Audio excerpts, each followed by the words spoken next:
Morning, evening, afternoon. Welcome to Quantum Break Episode 6. Today we'll be sitting down with a future teacher, a president, and a couple other different titles that she holds. But her name is Aurelia Leerkes. She is a junior here at Vermont State University, Castleton, and she holds many hats. So put me on the background, do some dishes. I'll catch you later.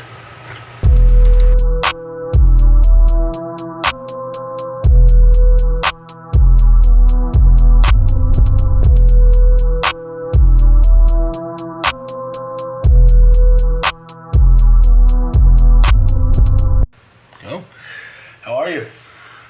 A little nervous, but I'm good. I promise it is so okay. Everybody that has sat a seat across from me doing this has had the exact same reaction. Yeah? Right okay, so at least I'm not alone. Yeah, no, dude, I thought Megan was going to chew her nails off, so. I have fake nails on, like, ripping them off. It's completely okay.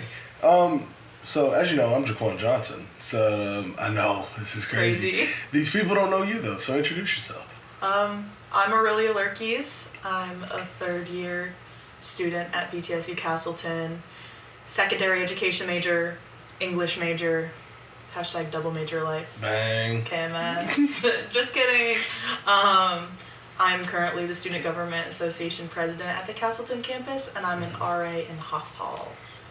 Right, you just took out like half of my questions. Oh, I'm so sorry. No, you're so fine. I'm the worst. I'm joking. Billy did the same thing. The worst ever.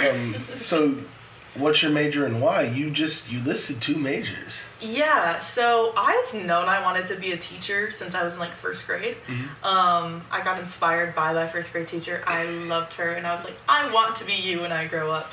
So for a while, I wanted to teach like primary education, so K through like 6th grade. Mm-hmm. Like looking at the younger ages, and as I got older, I was like, yeah, like I love kids, you know, I babysit a lot, but I just don't know that I could teach them, you know, like it takes a very special person to be able to handle that age group. I just don't think that I am that person. So that's when my shift to want to teach secondary ed kind of happened. And for a while I was locked into wanting to teach math because I loved math. I was good at math. I wanted to teach geometry specifically, which is interesting because most people hate geometry, like in math, but do not like geometry. I loved it.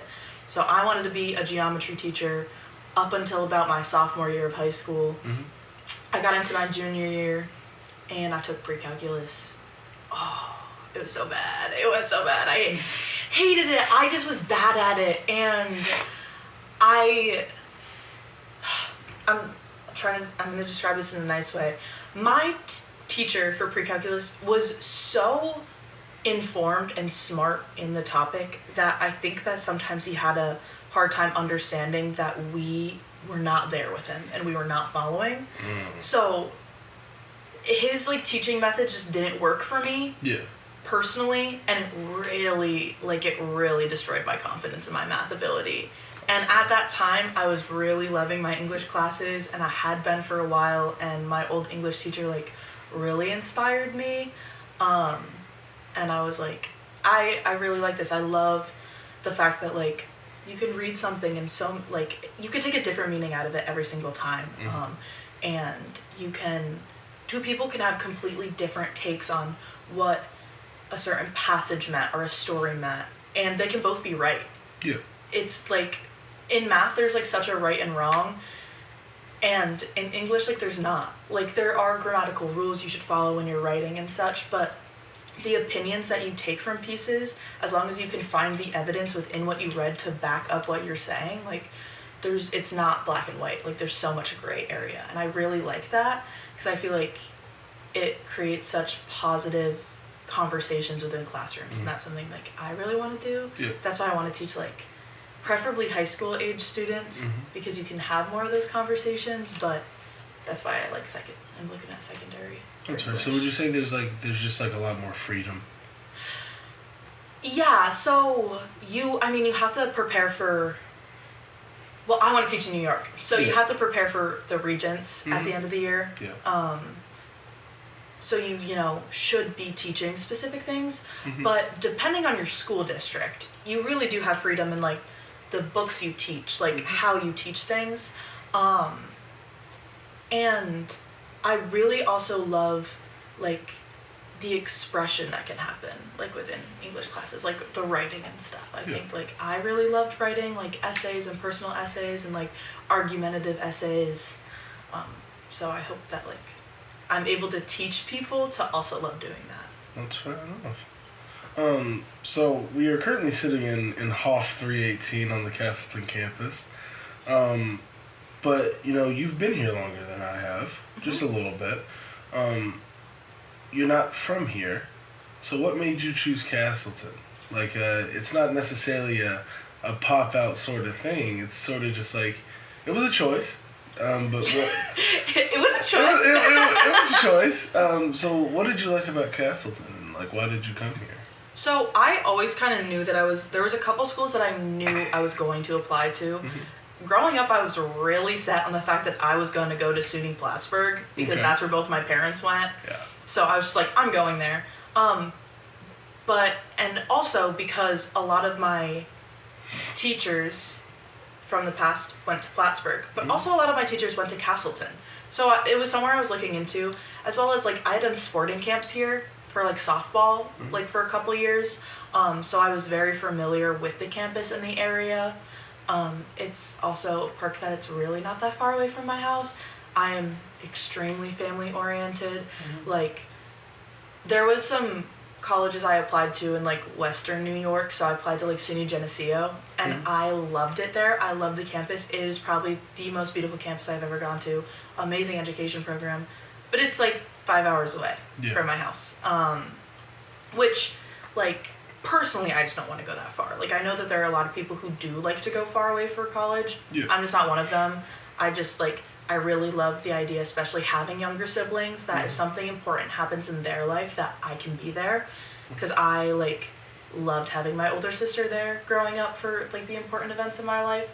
So I really wanted to, you know, be able to be there for them as well. So, and I think that when I did, like, I got accepted, I did a, like, final tour, I was like, yeah, I really liked it here. So. Fair enough. Well, it's always nice that there's stuff that you like about a place. There's also an opposite side to that coin. What's maybe something that you didn't expect when you came here, or maybe something that you just don't like as much as you thought you would? So there's a lot of online classes here. And it's because of the merger, and I do love that, like, you are able to take classes with, like, professors from other campuses and such. Because, I mean, one of my like favorite professors is from another campus. She teaches many English classes, and like Christy Castleberry, I love her. She's so great, but I don't learn as well in an online environment, and I have a lot of asynchronous classes too, and I do so bad. Like I perform so bad because I'm not like there seeing the like I have a really hard time teaching myself and like motivating myself to teach myself. So I don't love that. Unideal for my personal learning. But I also know that a lot of people love having online classes. Like, and so it's just I guess personal preference? Personal preference is to not have them, but I'm never in a situation where there's an option to not take my class online. Like, there's some classes I just have to suck it up and take them online or take them asynchronous. Fair enough. This is my personal favorite part of any podcast that I do. It is the special interest or fun facts portion. So up first I have growing up in New York. You're not from here. You're not from Vermont. You're not a Vermont gal. You're from across the way in New York. How did that shape the person you are? And sort of, how does that mold the way that you approach certain situations? So I'm from a very small town in New York, so it's different than Vermont, like obviously, but it's not overly different. Like I feel like I would honestly come into Vermont a lot growing up because it's literally just across the lake from me. But yeah, growing up in like a small town, when I would travel other places, it would be so weird to me that people just didn't interact with each other even if they didn't know each other. And like Oh my gosh. My first time going to the city, in New York City, that's one thing. My freshman year here, I said I was going to the city, and someone went, like, Rutland or Burlington, and I was like, no, the city. The city. New York City. You never been to Rut City? Rut Vegas? Yeah, Rut Vegas, that's the city, man. But, like, the city. Like, yeah. that was... New York City. Like, that was crazy to me that people just didn't refer to New York City as the city. Well, like, to us, Vermonters, like, Burlington's our city. You know what I'm saying? Yeah. Like, if you're going to come here, you're going to go to one or two places, and that's Montpelier or Burlington. Yeah, but, like, even growing up, like, if I was going to go somewhere to, like, do something, I would go to Glens Falls, because that's the closest place. Yeah. That or Burlington. Mm-hmm. Like, That's fair. But yeah, so my first time being in the city, I was pretty young, but it was so crazy to me that, like, the hustle and bustle and, like, not friendly nature of people, because I had just grown up, like, my dad knows everyone in our town because he grew up there. Like, my grandfather grew up there. So, yeah, that was very weird. And so, like, also then coming here, I mean, we have the Castleton Way. Everyone's very courteous. But it's still that thing of, like, when you first get here, you don't know everyone. And so I was like, yeah. Fair enough. We're going to switch gears hardcore here, I'm not going to lie. Being from New York is nice, but you have a duty here. Technically my boss. It's quite funny. You're our SGA president. Yes, I am. Something that I'm not going to say it was a blindside for the people here, but it definitely was kind of out of left field, considering what you previously did. What does being SGA president mean to you, and how was that process? Oh my gosh, it means everything to me. I love it so much. It's so much work, and it can be very frustrating a lot of the time. Yeah. But I feel like the reward I get out of it is better than, like, this many a stressful nights that I have because of it. So I did not plan on running for president. I honestly, like, I was thinking about vice president. Yeah. That's what I was thinking of, and I got, talked into being president, because I was like, let Primo do it, let Evan do it, let him be president, I'll be his VP. And then Evan was like, nah. And good old Zach Durr was like, no one else is doing this besides you, Aurelia. You're doing this. Like, you need to do this. And I thought about it for a while. I was really on the fence. Because I knew I didn't want to go back to CAB. Because it was too much for me for the lack of passion I had for the events. Yeah. Like, I really loved organizing everything, and I loved running my own board. And, like, keeping everything organized, and I loved working with the people. But I didn't have enough passion for the actual events for it to be worth it for me. Yeah. So it really did make sense. Like, I loved all the administration, like, side of it, and the organization and the running a board, but not the actual events. Yeah. President is basically that. I mean, there's a lot of other stuff that comes with it, a lot of extra meetings and stuff, but, like, I love running a board. I love being the person that, like, people can turn to with their problems, and, like, being the one that, like, can step up and, like, find a solution, whether that's deferring them to someone on my board who I know is more knowledgeable on it, or taking the action of, like, going to an advisor, like, going to higher ups to figure it out. I love that. I unfortunately don't get to do a lot of, like, projects. Like, at the beginning of the year, I really wanted to, and I started a couple, but you get so busy that you just can't, like, you can't, and you can't get to it. It's better to, like, I'll come up with ideas and I'll kind of just pass them off to other people. Yeah. But, so, I wish I could do more projects, but I do really love what I do. Zach Durr is the reason that I'm doing it. So, if anything goes bad, I also obviously text him, and I'm like, this is all your fault. Yeah.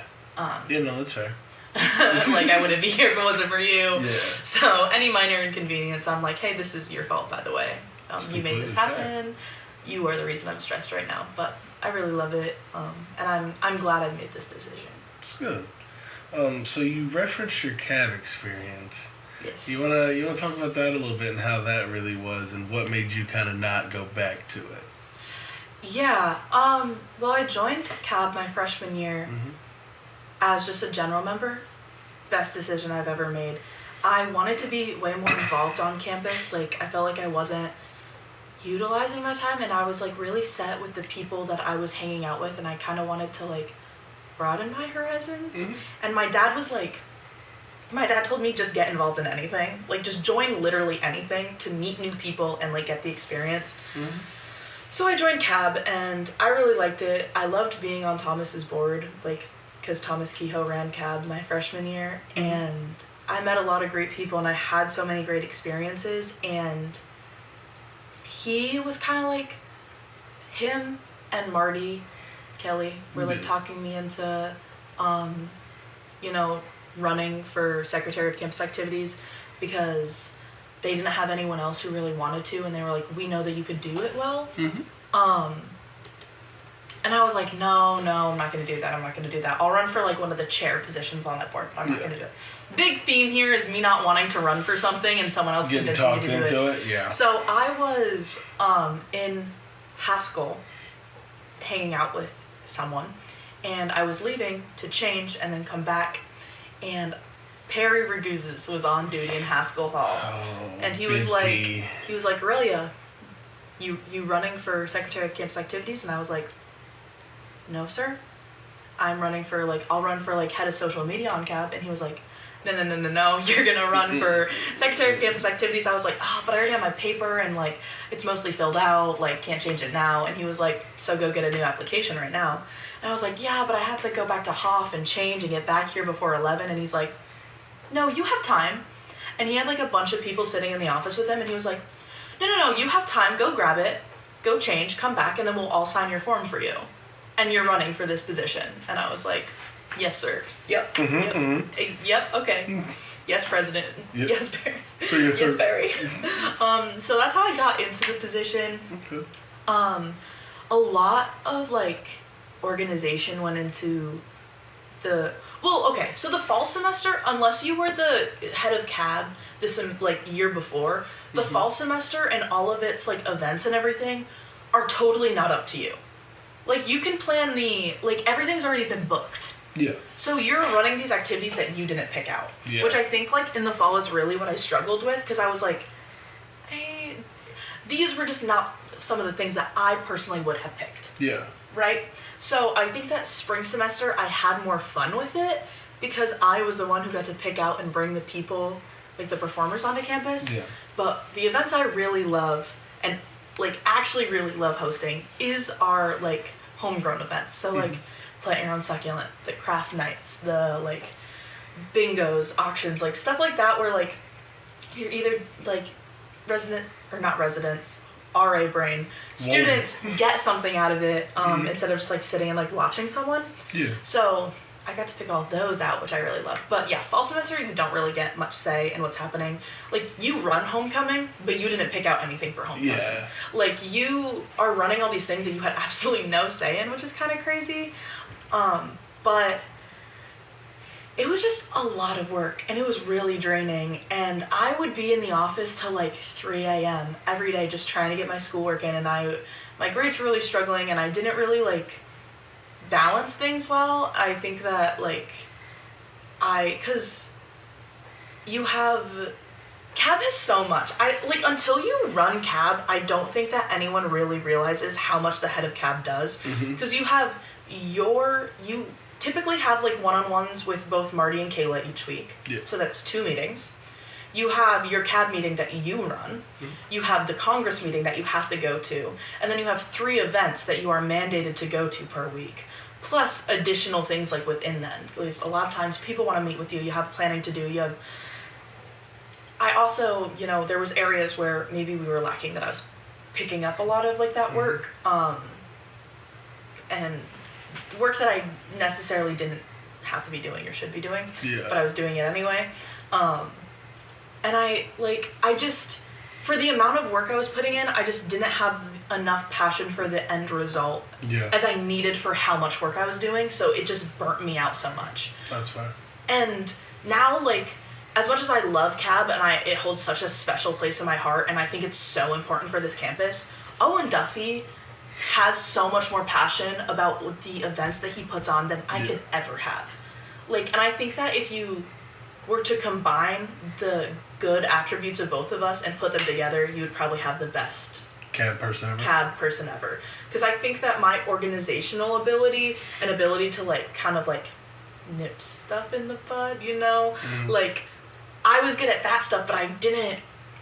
Like, the events weren't doing well because I didn't care enough about the events. And he cares so much. And, like, you can see how he's grown the amount of people that go to CAB events, like, by so much. Like, last year running CAB, if I didn't have, like, you, if I didn't have Megan, if I didn't have, like, Kaylee, Marty and Kayla, like, Owen, I would have been done. Yeah. Like, I would not have been able to do anything. Like, so, yeah. I don't go back because he's so much better at it. The evil fuck-ass CAB experience. It was so, like, double-edged sword. Like, yeah. I really, like, I have so much love for it, but I will never go back. But I love it, but I won't go back. No, it's very fair. We'll swing it back to Congress then. Your right-hand man. Tell us something about him that we wouldn't know. Like, how is he to work with? How pivotal is he to, like, what you do? Evan? That is your vice president. Last I checked, anyway. Yeah. So he meets with Jamia every other week, which is so amazing. Like, he gets that communication and gets so much information about what higher ups are doing that I do not get. And then he's able to bring that back to Marty and Kayla and I, as well as, like, he is our source of getting feedback. So he's had, like, talks with, like, Marty and Kayla about, like, things that people have come to him with, as well as, like, there are some things that I'm able to discuss with him that sometimes I'm not able to bring to the board yet. Yeah. So he's really a support system of, like, us talking things out, when I maybe don't know what to do, and I just need to talk it out with someone. He's a really, like, there for me to be able to do that, as well as, like, obviously when I'm not there, he steps in for me. Like, there was a time that I was sick, could not make it to the Congress meeting. I still watched the Congress meeting, but I wasn't able to actually be there. You watched that? Yes, and I texted you and you were like, I don't care that she's watching, and I texted you and I said, you should care. See, I would have saw that, but I'm not on my phone during meetings because I'm a good member of society. Actually, watching that meeting made me realize how many people are not locked in during those meetings. Oh, it's ridiculous. It's ridiculous. Yeah. So I feel like it's gotten better since then, but I've been trying to, like, anyway. Yeah. He did an amazing job running that meeting. Oh, and, like, awesome. You know, like, he did a great job. So yeah, definitely a good support system. It's good. So to piggyback off the vice president. Your board. You have an entire board that you are in charge of. What do you think are the strengths of your board, and what do you think your board can improve at as a whole? So, I love our board. I cannot tell you how excited I was to work with our board. Like, I would, obviously, you know this, but I would be, like, emailing you guys over the summer about, like, trying to figure out meeting times and stuff like that. And I was getting so excited. Because I was, like, putting all of your names into my email list, and I'm like, this is such a good group of people. Like, we have such a good group of people who, like, we lost a lot of seniors last year who were in those, like, higher up positions, like, executive board positions. And so I was really, like, worried. But when I saw, like, the results of the election and who got, like, what positions, like, Kaylee being wellness is, like, the perfect fit. You being community relations, the perfect fit. Like, you communicate with the community, you know? I do be relating communities. You relate the community, okay? And, like, and Taylor, like, administration, like, running, like... It's right up his alley. It's right up his alley. Like, it's just makes sense. Like, it makes sense, and it's just works so well. Like, Kaylee and Andy being senators... It works. Like, they are so good at communicating with other campuses. Like, my level of excitement was just like, just love it. But I completely forgot what the actual question was. It was just... well, you answered the strengths of your board. Yes, okay. What do you think... There's always room for improvement. Yeah, keeping the office clean.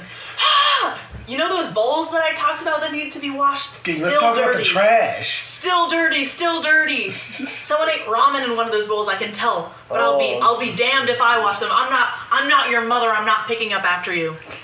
Anyway, so keeping the office clean. Okay. But I would say this is not necessarily a downside, but last year we had a lot of differing opinions on things, and sometimes, as annoying as it could be sometimes last year, it was good because it opened different perspectives of the situation. For sure. I feel like there are times that there is disagreement in some stuff, but oftentimes we're kind of all on the same page. On the same page, yeah. Which is fine, but I think that having someone have a differing opinion, not only being able to listen and internalize someone else's opinion, that's such a valuable life thing, but it's also we are making decisions for the campus, so it would be good to hear other perspectives, because we are oftentimes making decisions that affect a majority of people. So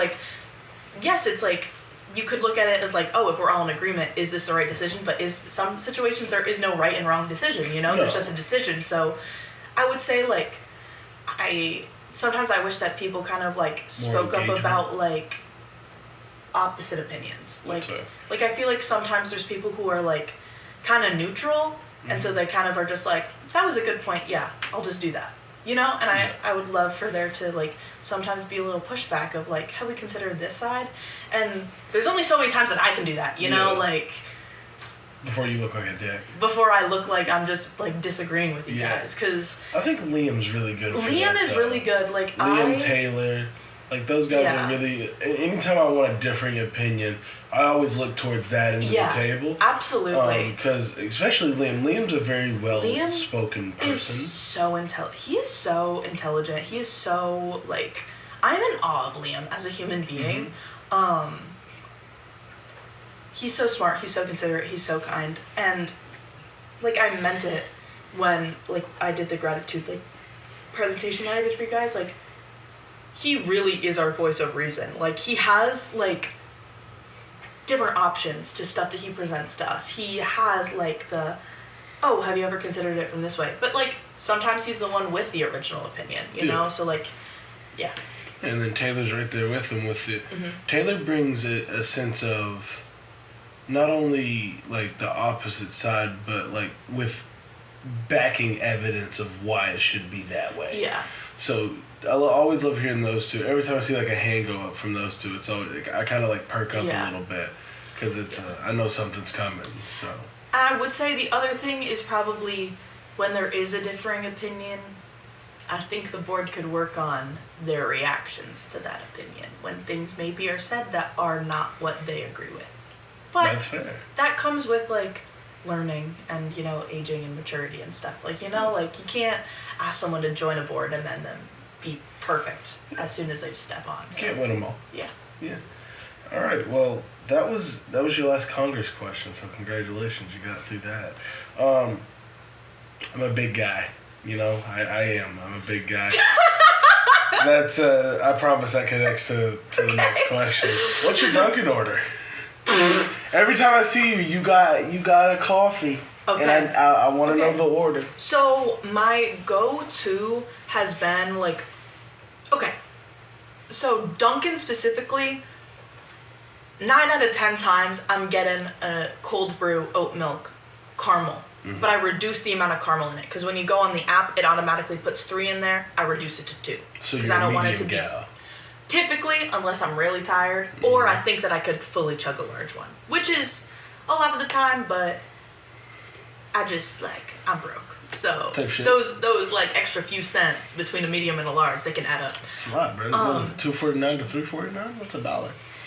But 2 to 3, more like 4 to 5. Is it that much now? Yes. $4 for a medium? Yes. Hell no. What? For a cold brew, absolutely. I'm sick. But when I'm extra tired, I'll get an iced latte with oat milk and caramel. Again, reduce the caramel. Add an extra shot of espresso. So it should be like 3 or 4 shots of espresso, ideally, if I'm real tired. But sometimes this is like, I have so many options. If I'm getting food. Yeah, I'm here. Because I got a crazy one I'll say after. So if I'm getting food, I just get the $6 meal deal. Okay. Because I'm broke as fuck. Word. So I get the classic, like, bacon, egg, and cheese on a bagel. Wrong. Okay, so I don't want to hear anything else out of your mouth. Bacon, egg, and cheese on a bagel. It comes with the, like hash browns, and then it comes with just a normalized coffee. Yeah. If I get a normalized coffee, I just get oat milk in it because the coffee is not as strong, and I don't like sweet coffees. I don't like sweet drinks like that. That's interesting because it's usually the opposite. People usually don't like bland coffee. No, I'm a black coffee guy myself. If I'm drinking coffee hot, I drink it black. That's cream, valid. no cream, no sugar. Yeah. Like just completely black. Because that's real coffee. Yeah. Okay? Like, don't piss me off. You telling me Cowboys had creamers and shit? Absolutely. Back up. Like, I think that I used to just put milk in my hot coffee, but now I don't even do that because that's just like diluting the flavor. I went to Italy, and I had I would drink the just straight shots of espresso. Delicious. Their espresso shots, they're so thick and they're rich. You will be wired for insane. But so if I'm getting food, I always just do the meal deal because I'm broke. But if I'm just ordering a coffee, I'll either go for the cold brew or the latte, iced. And sometimes if it's okay, I go to Dunkin' way too much. Go ahead. If it's warm and it's I want Dunkin', but I'm thirsty, I get the mango pineapple refresher. Green tea refresher, not the lemonade one. The lemonade one is too sweet. You gotta get the green tea. Okay, I respect it. Here's Quan's Dunkin' order. We're gonna go sausage, egg, and cheese on a croissant. That's fair. No, that's fair. If it's in season, we're gonna go sausage, egg, and cheese on a croissant, cream cheese, add maple sugar, bacon. We real fat over here. You got a breakfast sandwich with cream cheese on it from Fireside, and I took a bite, and I didn't hate it. Yeah, no, I feel like a lot of people don't give it enough credit. It's not something I'd reach for, but if it was presented to me, I wouldn't do it. Yeah, no, it's not terrible. And the drink? Strawberry dragon fruit refresher, coconut milk. Oh, so it's like a purple lavendery color. It's real pretty. Do you know that's basically just a pink drink from Starbucks? I don't want to hear all that. Kaylee just gets a strawberry dragon fruit refresher with water. Literally just syrup water.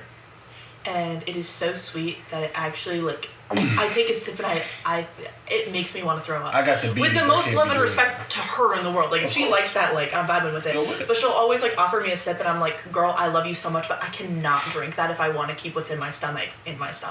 It's so sweet that my body actually has a reaction to it. I don't. Your body would definitely have a reaction to it. Yeah, I think I'd go into shock. I've had a sip of it one time. I'm cue the speed face, because that's exactly what it was. Can I say a hot take though? Oh Lord, this is the place to do it. I don't be fucking with pumpkin spice stuff. That's not crazy to say that. I'm sorry, even when it's in season, people get so excited when pumpkin spice gets brought back to Dunkin' and Starbucks and all that. Get it out of here. I won't use the creamer. I won't get pumpkin spice anything. Absolutely not. Get out of here with that. Yeah. And no hate to people who like it, but I don't, and I get so much hate for not liking it. Well, I feel like there's some people who obsess over this, and it's you can't like it that much if you only have it one time in the year. It's like turkey with Thanksgiving. I'll piss everybody off right now. You don't like turkey that much. You eat turkey one day a year. Get the fuck out of my face. And you're about to hit me with some bullshit. Go ahead. My mom actually makes turkeys more than just on Thanksgiving, and I love it so much that sometimes I'll go down to the fridge and I'll just eat it cold out of the fridge. Cold is crazy. There's only a couple foods you can eat cold on this planet. It's pizza, and lasagna. I don't eat cold pizza. What? I don't eat cold lasagna. What either. the fuck? What? Dude, cold lasagna. I left my pizza in Philip's room. I'm sorry, wait. I have to text him. Ahead. Hold on. You keep talking. I have to text him. Dude, cold lasagna is revolutionary. I was like, I'm hungry, and then you just said pizza, and I was like, oh my gosh, he has my pizza. What kind of pizza is it? It's pepperoni pizza. Okay. And I'm going to I'm going to heat it up, make it all toasty, crust, crunchy. Is this in, ain't nobody from Res Life gonna listen to this. Is this from the air fryer or the microwave? What are we thinking here? So obviously I don't have an air fryer, so it's in the oven, you know? Because that's how the crust is gonna get crunchy. Yes, that math adds up. But like hypothetically, like in a fully hypothetical situation, if I had an air fryer, like in game, not in real life, if I had an air fryer, I would be using that because it takes significantly less time in the oven and it makes it crispy like more. For those of you who are confused of what in game means, whenever we say whenever we say some crazy shit in the SGA office, we have to follow it up with in-game, therefore it cannot be registered as an actual comment. And it really started because so many of us in SGA are also within residence life, and so like we are mandated reporters, so if you tell us that you are going to kill yourself, we are going to take action on that. So it started like Dear Megan would be like, I'm gonna kill myself, and then she'd be like, in game. And the games vary, you know, it goes anywhere from GTA to Minecraft to Fortnite. It's a very good relay here. But no, that's great. I love how we started with a Dunkin' order and we got to pizza and then in game. That's very funny. One more special interest question for you. Being an RA, and what does that mean to your little campus life? Being an RA is genuinely my favorite thing I've ever done. There's obviously hard parts of the job. Like, I don't think that you're ever going to find a job where it's all smooth sailing all the time. Yeah. There are hard aspects of it. But I love being a person that people can come to. I love being a person that has the resources and can help others. I love the resident interactions. Hoff Hall is not people's preference, right? Hoff Hall is not, as an RA, not the building that most people prefer because there are a lot of issues within this building that we have to deal with. But I genuinely would not trade this staff and the location I am in for the world. Like the other RAs I have in this building, I could not imagine being an RA without Kaylee, Carla, Britt, Evan, and Davin last semester. Genuinely wouldn't want another staff, which is sad because next year obviously it's not going to be the same. And also the community and relationship I've built with the people on the third floor. When I got placed on the third floor, everyone was like, oh, good luck, you're going to hate it, it's going to be a nightmare. I've loved it. I love all the residents up here. I love having the interactions with them. It's so rewarding to me that people come up to me and recognize me as an RA from this building, and I just love it so much. I love helping people, and I love making door decks. I love doing my, they're a pain in the ass, but bulletin boards, I do enjoy doing that stuff. I love hosting programs.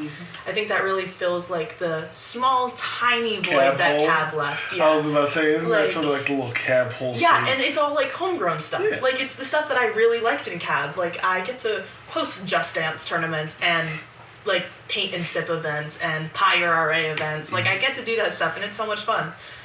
So. That's really nice. How do you feel about the constant comparison of third floor Hoff to 2012 Chicago?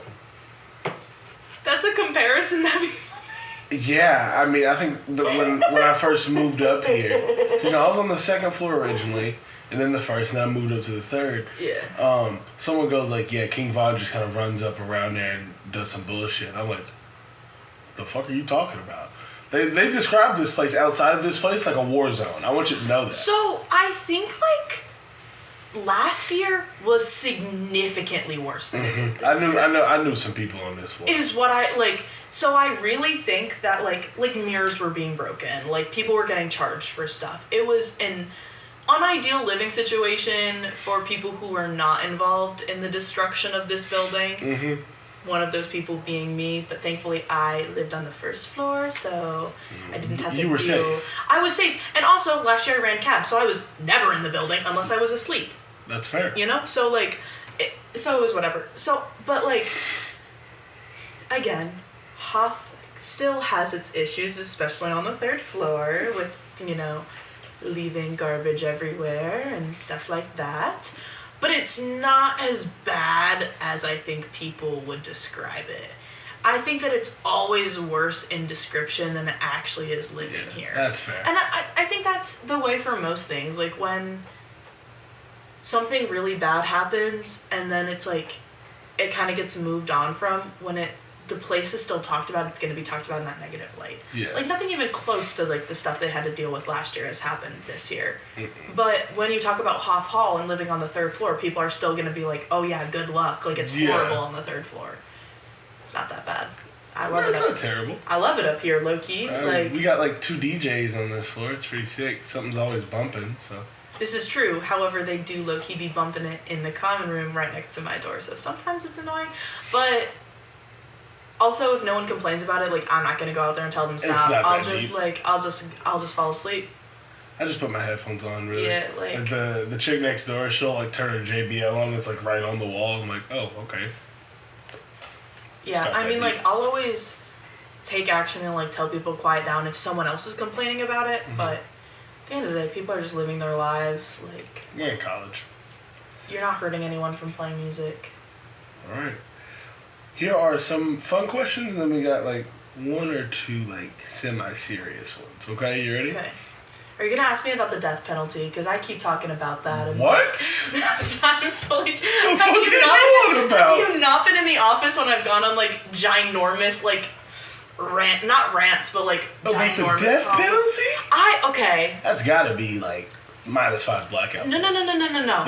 Because I find it fascinating because people have such differing opinions on the death penalty, and is such a, like, once again, a gray area topic where, like, I think a lot of people agree that it is suboptimal and not really a thing that they enjoy, but what's the solution? You know what I mean? Because our prison system is fucked. Our prison system is so messed up in this country, and quite expensive. But also, we're killing people, and that feels icky. And then, like, there's just so many factors. My whole thing, I've always thought this way. So let's say somebody kills somebody, right? Yeah. They go on trial. Yeah. And then we give them the death penalty. Are we any better for killing that man for him killing another That's person? what I be saying. So, and like, people are like, well, it's not the same because they're... And I'm like... It is the same. Like, morally, it's the same. It's, like, you are killing someone. Like, and also, like, I just hate... Okay, so, like, mostly jokes when I say this, but I was like, instead of animal testing, we just take those people and we just do the testing on them. And Taylor's like, Aurelia, you can't... That's torture. You super can't do that. And I'm like...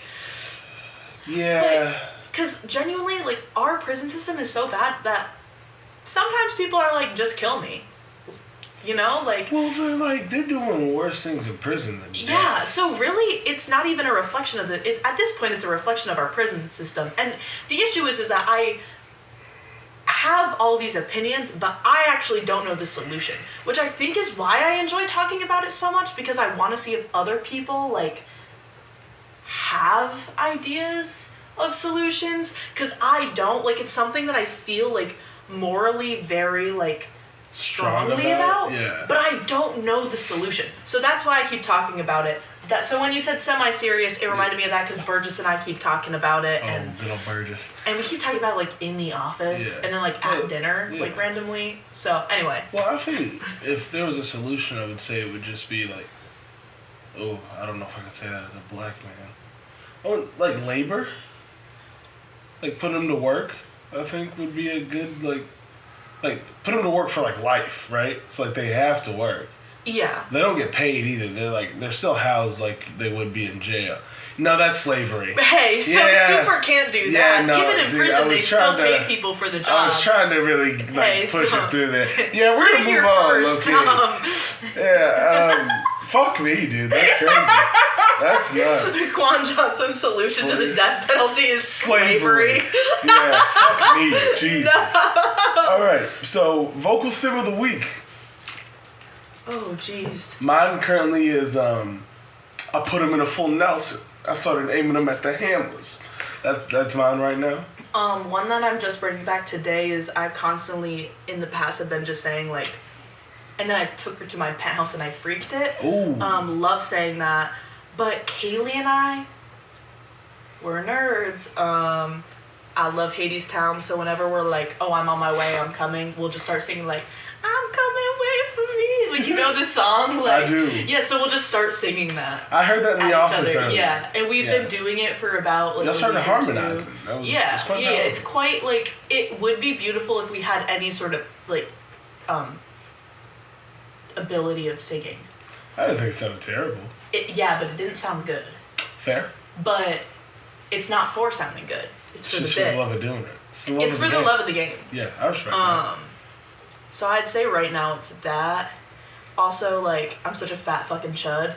I love saying that. And low-key, I was in the doorway talking to someone, like one of the residents in this building, and I heard a resident in their room just scream, I'm such a fat fucking chud. That's hilarious. And I was like, you know what, twin? Me too. Lock up. Bless up.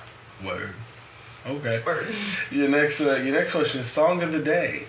Mine would be Family Ties by Baby Keem and Kendrick Lamar. I love that trumpet. Trumpet? Okay, little, like, quick band kid thing. Bro, trumpet players are always the loudest people you'll ever meet. And you know how you can tell? Because trumpets are always the loudest instrument, even when they're not supposed to be. Especially in high school bands. If you can't hear any instrument besides trumpet, no, it's not the other instrument's fault. It's because the trumpet player is just playing loud as hell. But I really appreciate a good trumpet in a song. But Song of the Day would be Carla's Song by Harry Styles. It is on his new album. It's just like so, like, kind of positive, and it makes me have, like, hope kind of about, like, you should listen to it. If you haven't listened to it, listen to it. I think it's really good. It makes me very happy. It's very much like it's sunny out and my windows are down in my car. But I also just think that entire album is perfect. So I also have one of those songs. It's Sammy Ray and Friends. I think it's Talk It Up. Yeah, so, like, when I first listened to the album, I didn't give it enough appreciation. Yeah. Because it also comes after this one song that is extremely sad, because it is about the passing of Liam Payne. And it's the last song on the album, so at that point, like, for my first listen, I was kind of, like, checked out. Because I just listened to a super sad song. And,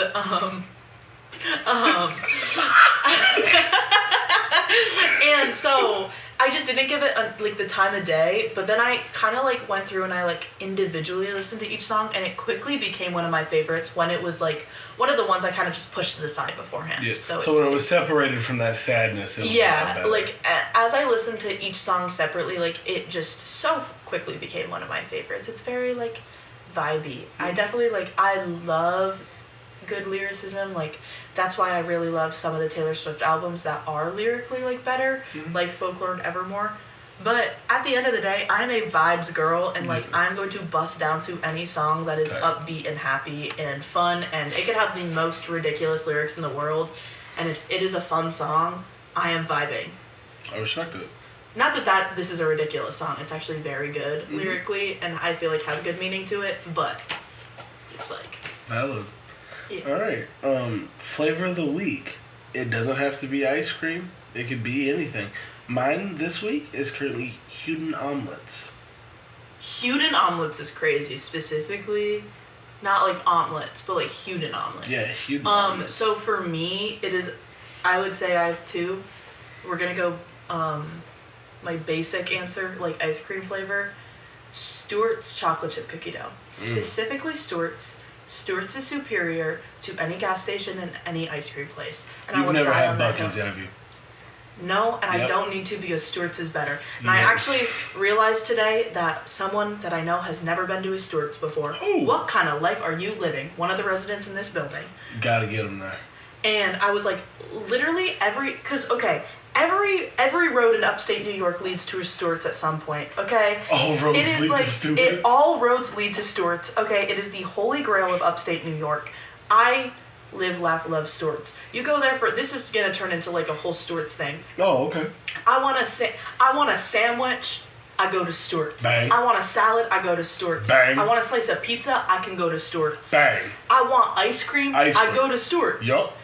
Hey, it's morning, and I don't feel like waiting in line at Dunkin'. I want to grab something quick. I pull up to Stewart's. Not only do they have breakfast sandwiches and their own area where you can make yourself an iced coffee, but my go-to, the apple fritters, bro. Hot take, I don't fuck with apple fritters. Okay, well, get out. I know this is your room. My room? I know this is your room, but you can leave. Take a lap, come back. My fault. They're apple fritters. You wake up a little late for school, but you need to grab something. Stop there, make yourself a coffee, get an apple fritter, get to school. You seem like the chick that would like only show up like you miss your first period all the time. Never. No? Never. Well, one, I rode the bus for a majority of my high school experience. Two, I loved like getting there like 15 minutes early and then like chatting with my friends and then I'm a big get to class before the like bell rings person. Okay. Big early to class person.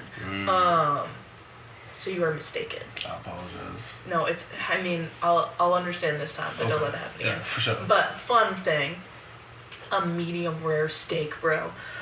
From Stewart's? No. Oh, I was That's about my other to flavor. I was about to say, what the Stewart's. No, but I bet if they had steak, it would be gas. No, probably not. A steak from a gas station? But no, my second flavor of the week, the thing that I like. If I'm ever really craving something to my core, it is most likely a steak. There's something about I could eat steak probably every meal for the rest of my life and be happy. Specifically medium rare. Get out of here with that well done shit. Are you 5? Like. We steak shred. Okay, you're a child. Okay, and grow. Tell me you're a child without telling me you're a child. No, literally, I love steak so much. Steak is so when I was younger, I was like, oh my gosh, maybe I could be vegetarian or what is pescatarian? One where you only eat fish and chicken, you just cut out red meat. I have no idea. I love steak so much that I could literally never. I think I could give up just about any other meat besides steak. See, I can't. I think chicken's the best. Chicken's so good. It's undisputed. So good. So versatile. So it's flavorful. So versatile. You can use it in so many things. Mm-hmm. But at the end of the day, if I'm seasoning up a piece of meat and cooking it and just eating that, I'm going for a steak every time. Anybody who says fish, you're a freak. I do love salmon though. I just can't eat a lot of fish. It's seasoned with lemon. Just can't do it. No. Well, I don't season with lemon. That's with fair. My salmon. Dude, catch me with a fucking shrimp cocktail. Whole ring is So I gone. actually had to fill out 2 truths and a lie for something that we're doing tomorrow for RA stuff, and I put the lie as the lie. I took you as inspo, and I put that I was allergic to lemons.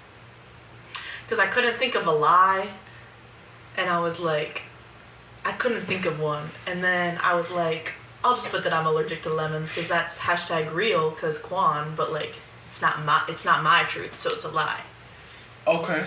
I'm glad I could be inspiration for Yeah, that. you don't understand how much I hate 2 truths and a lie. Because I hate coming up with the truths. Because I feel like you want to pick something that's interesting, but it's you don't want to feel, I don't want to feel like I'm bragging. You know what I mean? That's right. But then I don't, for lies, I don't want to come up with I don't want to come up with a cop-out lie where it's well, technically it was this, so it's a lie because technically this one thing was different.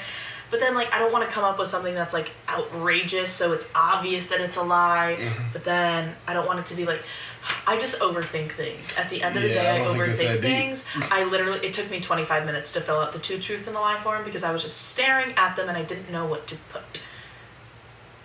And one of my truths was, fun fact, directly after taking my driver's test. So there was, the place to take your driver's test, and right next to it was, a Stewart's. For fuck's sake. And my dad was like, okay, just drive us over to the Stewarts. I'm pulling into the parking spot, and he's talking to me, and I'm, like, listening to him. And you've been to a Stewart's, right? Yeah. Okay, and you know how there's the poles? Don't tell me you hit that. I hit the pole! Sake. Directly following my driver's test, I hit the pole. I know Pops was pissed. He just was like, you are an idiot. I didn't hit it very hard, because I was, like, parking the like car. It was like, I just finished my driver's test. I passed, mind you, passed that driver's test, and I'm a good driver. I'm a very bad parker. And those are two completely different things. Those are? And I'm a good driver, and I'm bad at parking, and that is okay. Because I've accepted it, so it's fine. You know what I mean? Like, I'm aware of it, so it's not a problem because I'm aware of it. I'm getting better. Yeah. Like, because here's the thing. I didn't get my, like, driver's license and a car until last year. Like, until my sophomore year of college. Because I have very bad anxiety, if you did not know. I was so afraid of failing my test that I just could not bring myself to take the test. That's fair. Like, a lot of people have that fear. So afraid of failing that I just didn't do it. And I took my test and I passed. Fair enough. And then I ran into a pole. With my dad in the car. Damn, in his car. In his car? Well, yeah, I didn't have a car yet. I didn't have a license. Oh, yeah, that's fair. All right. Here comes... we're winding down here. You got about 2 or 3 more questions. This one's a little deeper. If you could go back in time and tell freshman Aurelia anything, what would it be?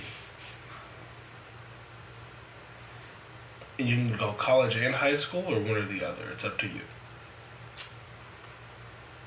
I think that what I'm going to say low-key relates to both of them. Okay. And it's that it's okay to, like, not know your place and, like, take the process of figuring it out. Because I think that, like, specifically for college, I had met Kaylee and Taylor, and I really liked them, and I was hanging out with Philip a lot, and he was hanging out with this other group of people that I kind of liked, and so I would hang out with them a lot, and I really just didn't feel like I fit in. It was a lot of trial and error of, like, figuring out where I really did fit in and, like, finding my people, and I struggled with that a lot because I was, like, I didn't know that it was okay to just not mesh well with people, and I thought that it was something against me. And then also, my freshman year of college, like, I was also in a relationship, like, and they were back in Thai, and I was here.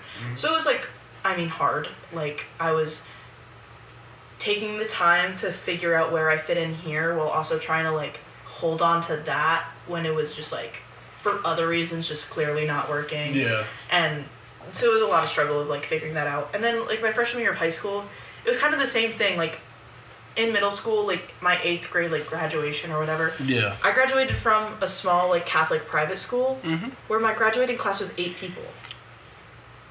And it was very much like you had to be friends with those 8 people because they were the only people you really had interaction with. And then I get to the high school, and I was overwhelmed with the amount of people that were there, even though my high school graduating class was, like, 58 people, so really not that much. Yeah. It's, like, still a small school, but, like, still, like, more than I had, and I felt like the people that I had been friends with in middle school found their people really easily, that they fit in with there, and I didn't, and I struggled with that a lot. So yeah, I'd say, like, taking the time, like, and the trial and error of, like, figuring out where you fit in and the people that you want in your life, like, it's okay to go through that process, and it's okay to also, like, it's okay for it to take longer for you to find the people you mesh with, then, like, that's better than just trying to force yourself to fit in somewhere where you are not happy. Because I think, like, for a majority of my high school experience, I really didn't have people. Like, my freshman year, I got a boyfriend and I only hung out with him. And then COVID hit, and then we broke up, and, like, I was just by myself because COVID happened. And I still had my friends from middle school, but they had, like, other friends. Yeah. So, like, and then my junior and senior year, I really became close with my friends Quentin, Kim, and Emma, and they're, like, my favorite people ever. I still talk to them all the time. So it was, like, a longer process for me, but I got so much out of it. And same with, like, here. Like, it took me, you know, a couple months to really feel like I fit in with, like, and found the right people, but I have Kaylee and Taylor and Philip, and I would literally not trade that for anything in the world. So It's good. So the person who, the person who inspired me. All right, so get the fuck out. The person who inspired me to start making podcasts and stuff, his name's Chris Van Vliet, and at the end of every interview, he asks this very question. I really like it. I do it before I go to bed. I do it when I wake up, just to see if anything changes throughout the day or something like that. Aurelia Leerkes, what is 3 things you were grateful for? 3 things I'm grateful for. My family, specifically my mom and dad. Like, my mom is my best friend in the entire world. She has a lot going on right now. That has been very hard on me because she is my favorite person in the entire world. It's really hard for me to see her struggling, and the concept that, she is not in fact immortal. And so that's been really hard for me. And I've always really appreciated and loved my dad. He's been a great role model for me, but he has emotionally stepped up for me in so many ways since everything with my mom has been happening. And I could not be more grateful for him and what he has done for me. So my family, and obviously my siblings, we argue sometimes, but my little sister is the coolest person in the entire world. The coolest person. My younger brother he's such an asshole, but he does have one of the kindest hearts. He won't necessarily outright show you that he cares, but he cares so deeply. Yeah. And then my older sister has just always been a rock for me. No matter how close you are with your parents, there's just some things that I always have a fear of disappointing people. And so if I have a struggle where I feel if I were to go to my parents with it, I would be letting them down, I turn to her and I really get a lot of support from her. So my family, number 1. My friends as well, obviously. I think that, again, with everything going on with my mom, Kaylee, Taylor, and Philip, and you have stepped up in so many ways for me, and supported me in so many ways. And I'm can't even express how much that has helped me and how grateful I am for that. And I would say number 1 person I'm thankful for these days and grateful for is Marty Kelly. I was about to say Marty Kelly has to be up there. He, I don't even know if he can understand how much he has done for me throughout the years.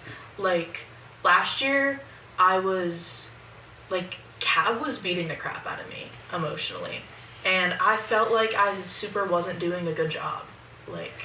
And he stepped up emotionally for me and supported me and was and he still does it now. I think I struggle with giving myself grace, and I do not allow myself to make mistakes without me being super hard on myself.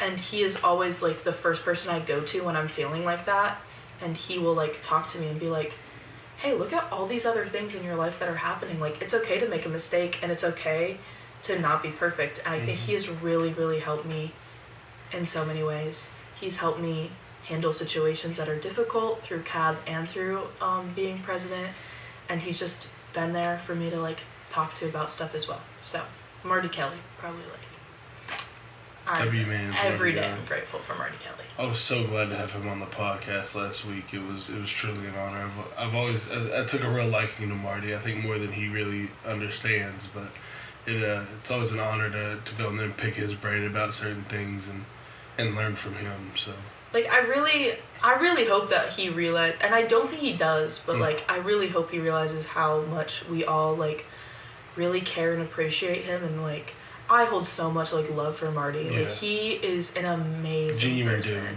dude. He is he is so genuine. Once I hit him in the head with a car door, and he was so nice about it. That was horrible. I'm still traumatized by that moment. I was trying to shut the trunk, and his head was still there, and I just went, and he went, okay, let's go, and just never brought it up again. Has the most composure I've ever seen in my life. Yeah, his ability to to not crash the fuck out. To not crash out in front of people. In front of people, yes. Behind closed doors is a what happens story. behind closed doors is a different story. But yeah, I think that he's helped me grow in so many ways, and I'm so grateful that he has like been a part of my life. Was Marty Kelly separate from friends, or? Yeah, cause I mean, I would consider like Marty like a friend, but he's also like not like my boss, but like, you know. Yeah, superior. A superior, yeah. So like I separate the two. Yeah. Cause they're different. I don't know. Fair enough. Okay. Well, those are good 3 things. So I always allow. And Stewart's to add a 4th. For fuck's sake. I'm gonna fucking blow up Stewart's. Alright, so I'll allow everyone to just say one last thing to whoever might be listening. It's just your final message to anybody listening. My final message would be that it's okay to not be at 100%, and when you're in those times, you need to really recognize and appreciate the small wins throughout the day. Because sometimes the best you can do is, like, you got out of bed and you brushed your teeth. And if that took a lot of effort, that is a win, and you did that, and you should be so proud of yourself. Like, your 100% for that day could look so drastically different between, like, a Monday and a Friday. Because I know personally for me, there's been days where I wake up and I get so much done and I'm so productive and I do a bunch of things, and the next day I can barely get out of bed.